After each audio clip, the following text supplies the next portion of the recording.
just for a moment, just humour me for a moment. I'd like everyone just to close your eyes and point to where you think true north is. So just everyone point to where you think true north is. And now open your eyes. Okay.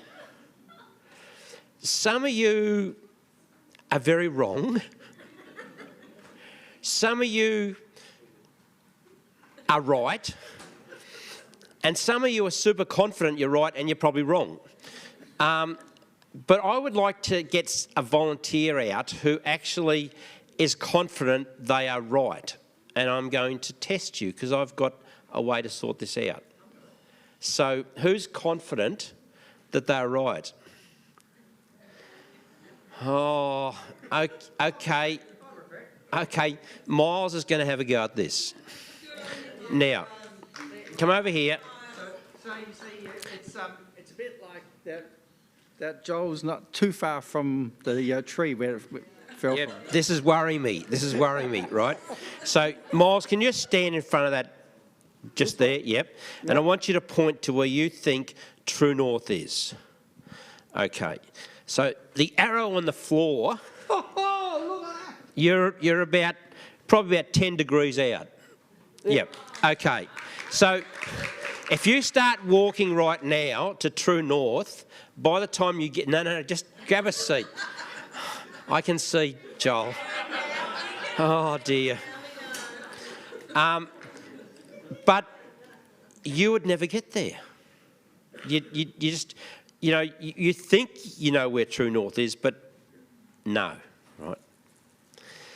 50 years ago, when Vicky and Peter stood at St John's Church in Anglican and Lilydale and stood down the front and said their vows to each other, back then, a loaf of bread was worth 23 cents.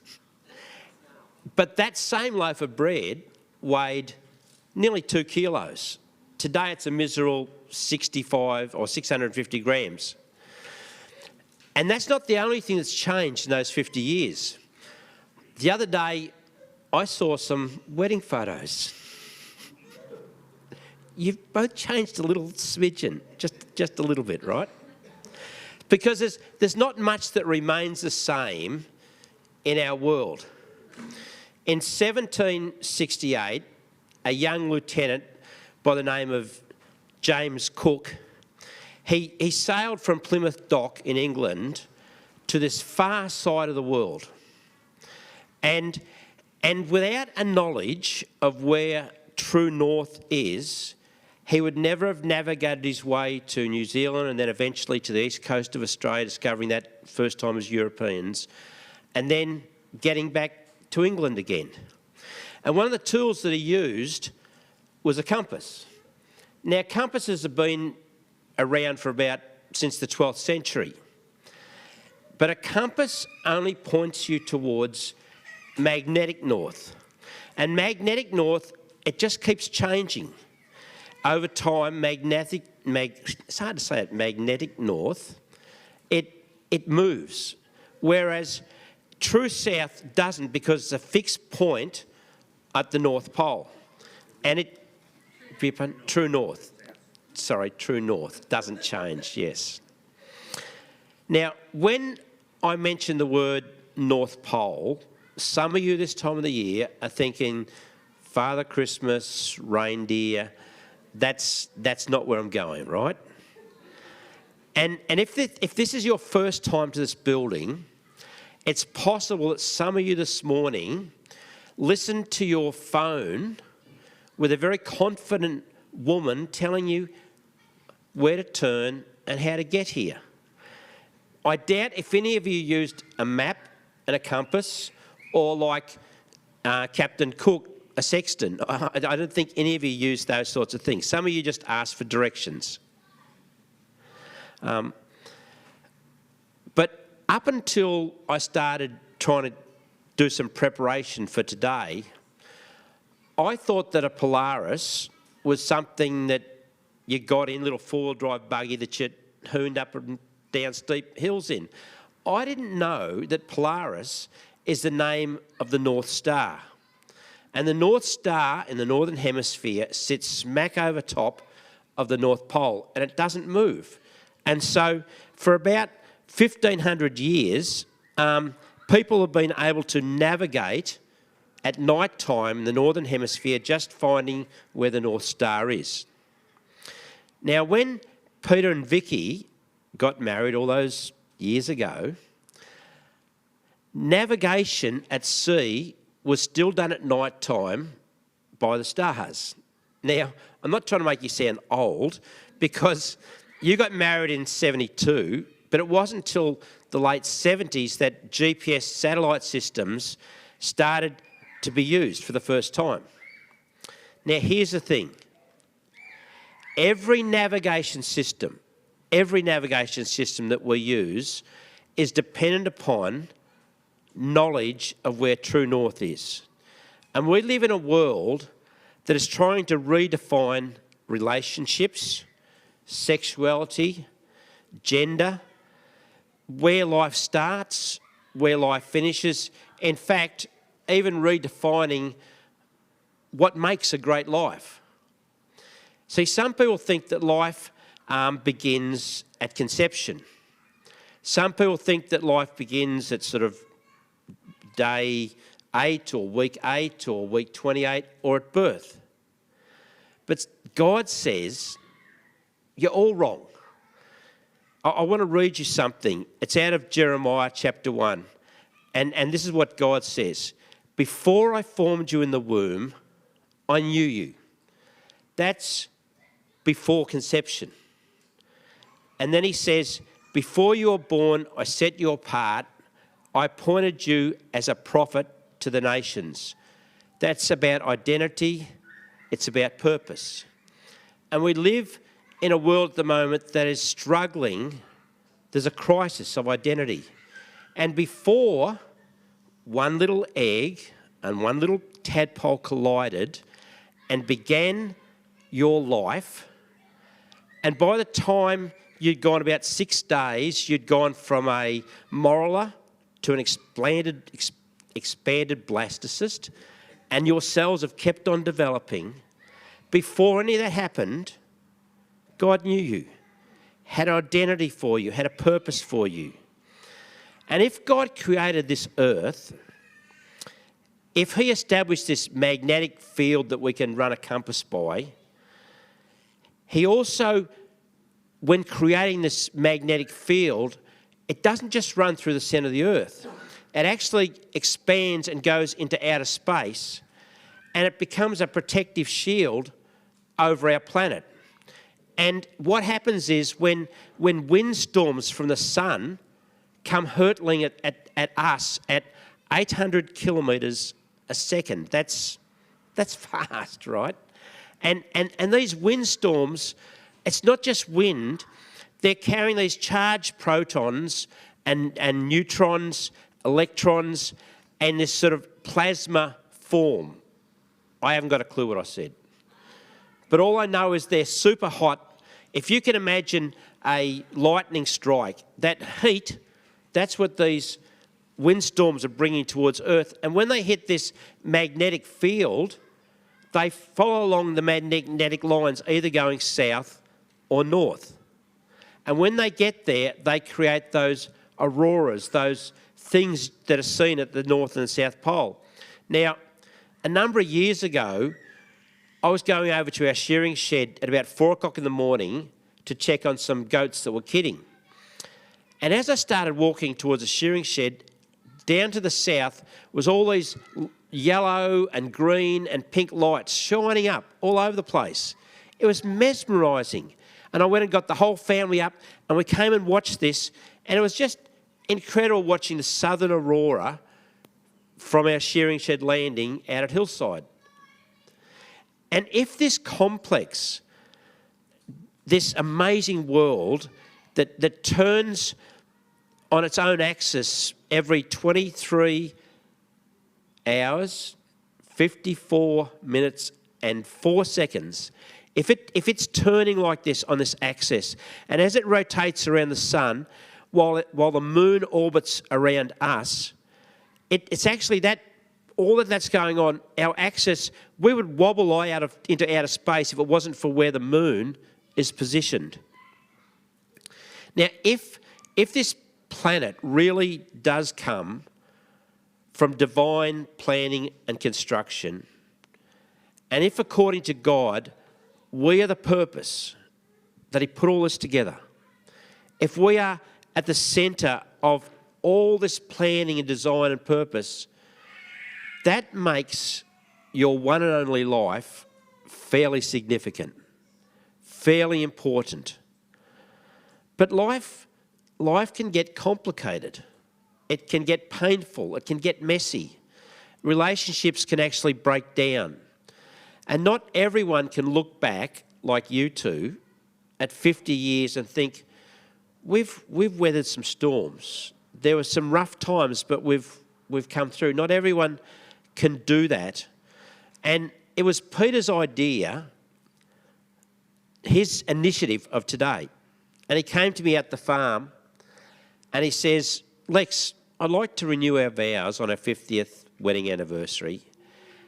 I said, does Vicky know? He goes, no.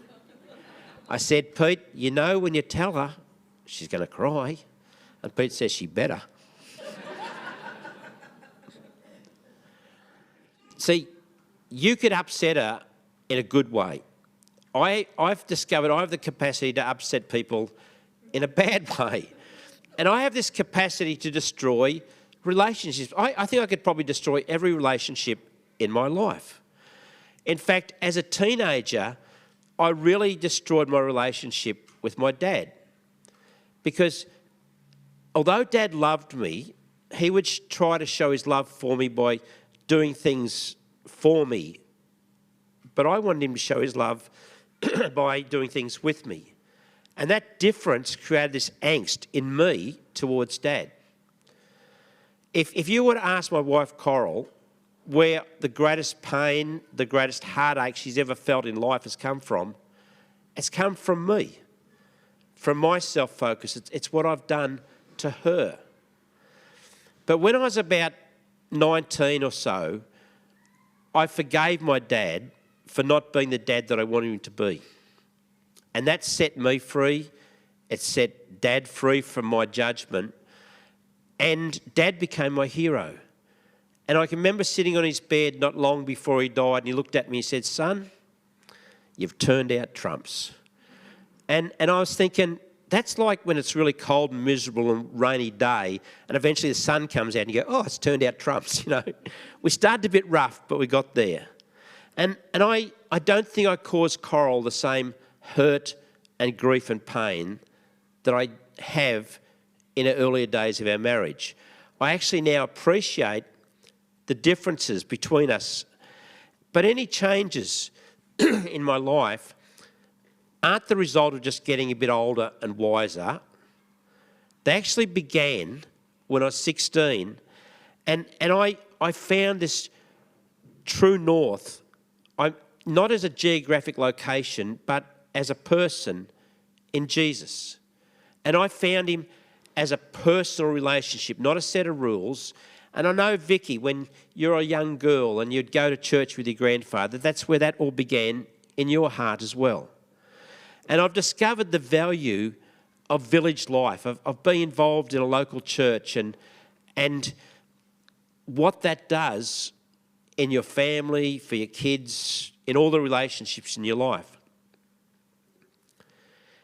In this starting to trust God as true north in my life, I fell in love with my wife when she was 16, I was 17. And by the time I just turned 18, I started asking her to marry me. And I did that for 3 years. But she couldn't give me an answer. Who wouldn't want to marry this boy? But she was worried about, she doesn't like making decisions, especially decisions that are important. And so after 3 years, eventually one day she said to me, Lex, I'm going to ask God.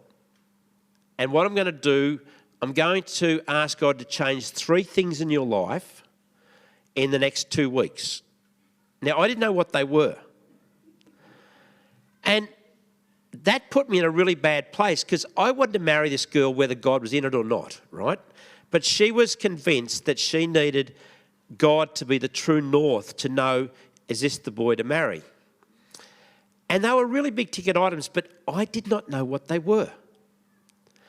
And so when some of these things started happening in my life and changes happening, I didn't tell Coral because I didn't know that they were the things.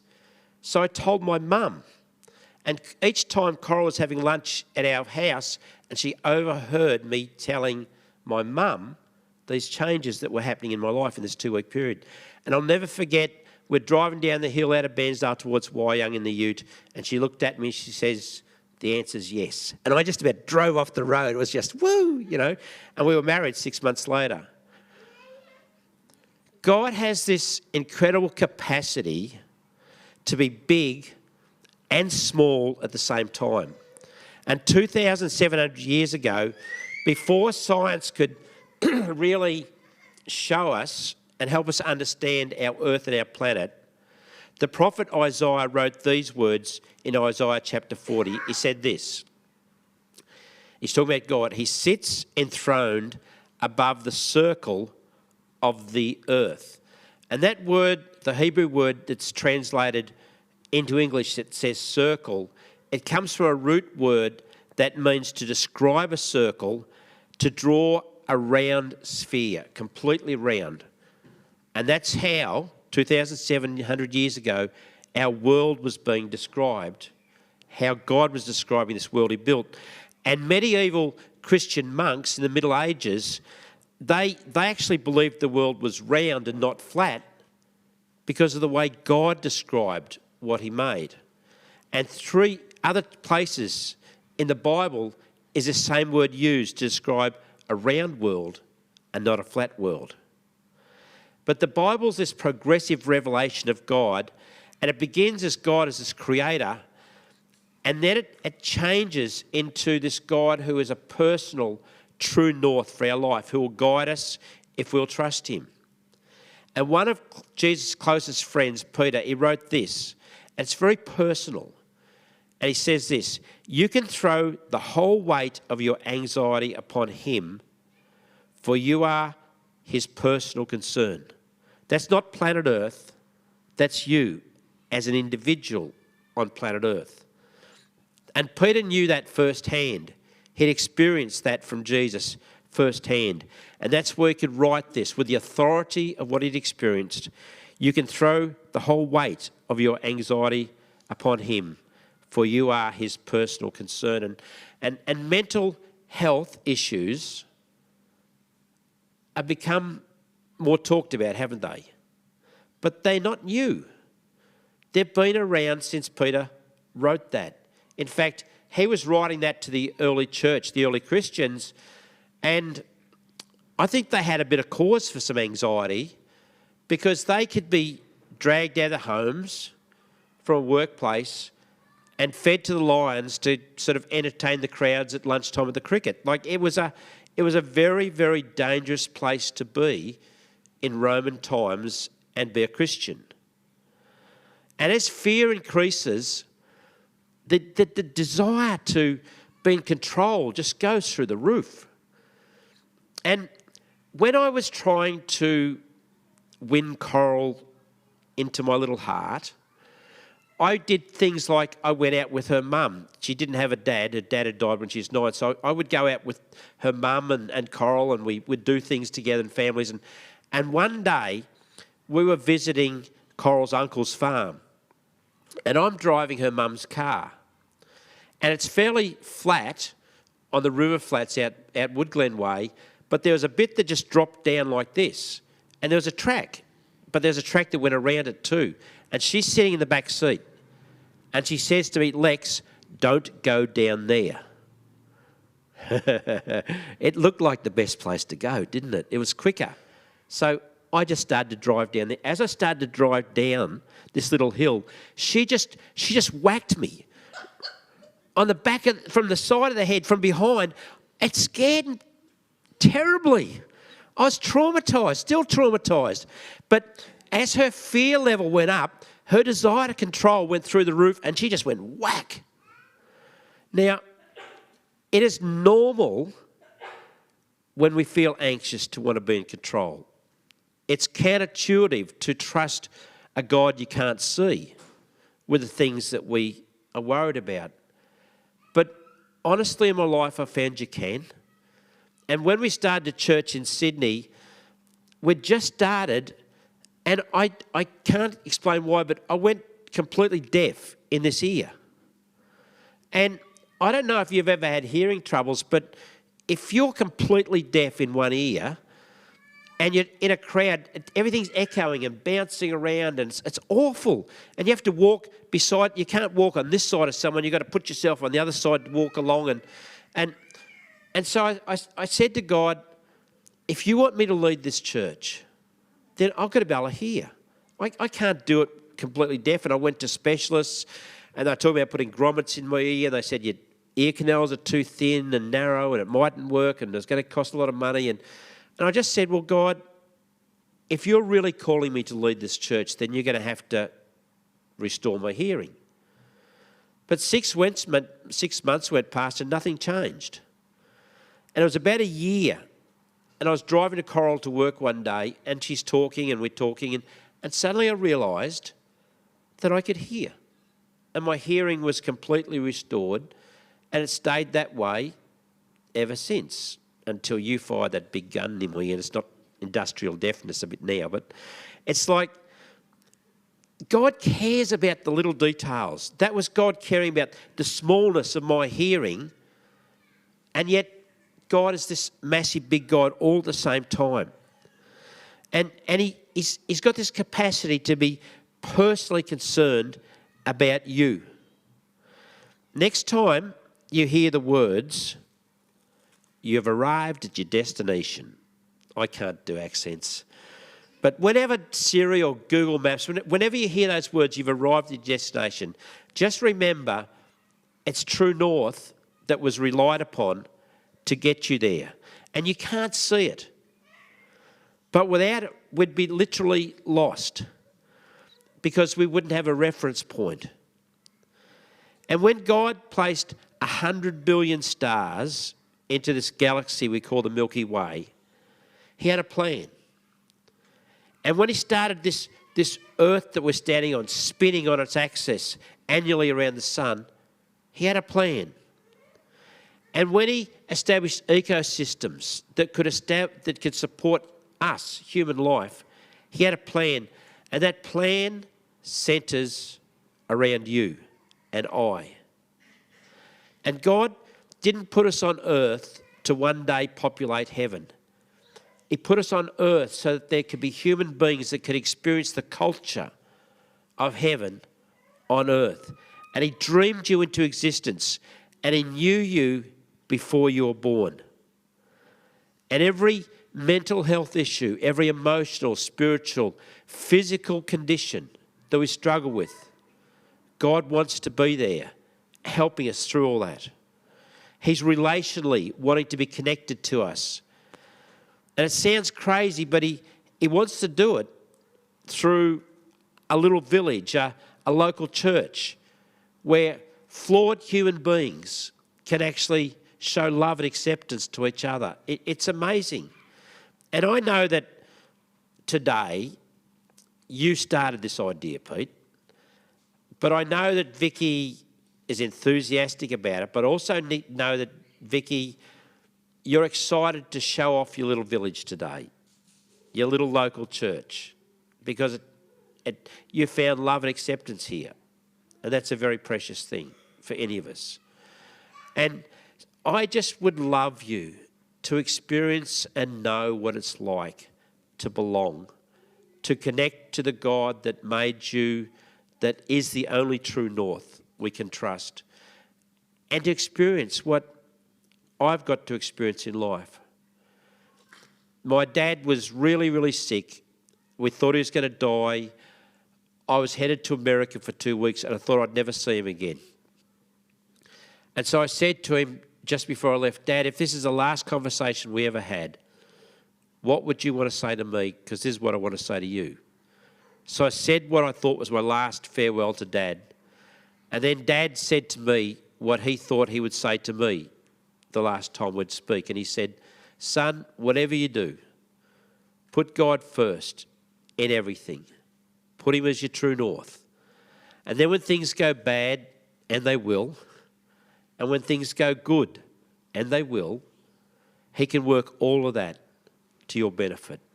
And he's paraphrasing a verse out of Romans, but that's the essence of how God works in even the bad, the tough, the ugly stuff, and the good stuff. If we can see him as true north, follow him, he'll get us through. He'll get us there.